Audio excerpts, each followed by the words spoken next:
زکوٰۃ حقیقت میں ہے کیا، اس کو سمجھ لیجئے۔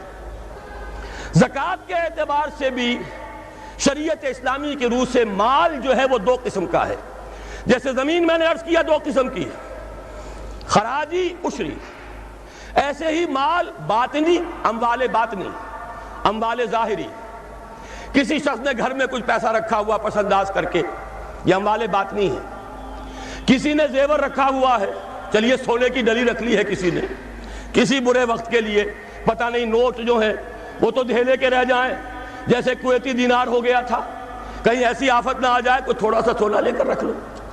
یہ جو گھر میں چھپا ہوا مال ہے یہ اموال باطنی ہے، ان کی زکوٰۃ اسلامی ریاست نظام خلافت زبردستی نہیں لیتی، ورنہ تو گھر گھر جا کے جامع تلاشی کرنی پڑے گی، ٹرنک کھولنے ہوں گے، تکیے ادھیڑ کر دیکھنے ہوں گے کہیں کچھ رکھا ہوا تو نہیں ہے۔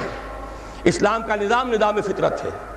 اموال باطنہ میں آپ کو آزادی ہے، زکوٰۃ دیں جسے چاہیں دے دیں، آپ کا اور اپنے رب کا معاملہ ہے، وہاں حساب جا کے دے دیجئے گا۔ اموال ظاہری کی زکوٰۃ جبراً لی جائے گی۔ وہ کیا ہے؟ یہ مال ہے جو دکانوں میں ہے، اموال تجارت۔ یہ فیکٹریاں ہیں جن میں فنشڈ پروڈکٹ بھی ہے، خام مال بھی ہے۔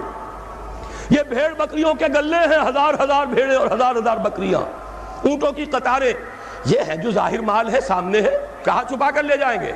گودام بھی ہے تو وہ گھر تو نہیں ہے، گودام کی تلاشی ہو سکتی ہے، دکان کا حساب لگایا جا سکتا ہے۔ فیکٹری کے اندر اس کی زمین، اس کی مشین، اس کے ٹولز ایگزمپٹ، اس پر زکوٰۃ نہیں ہے۔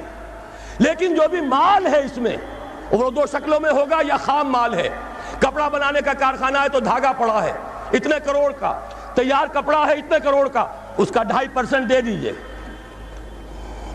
مال ہے 5 لاکھ کا دکان کے اندر، 2.5% دے دیجئے، اموال ظاہرہ ہے۔ اور اس میں اس سے کوئی غرض نہیں کہ سال بھر میں آپ نے کچھ کمایا کہ گوایا۔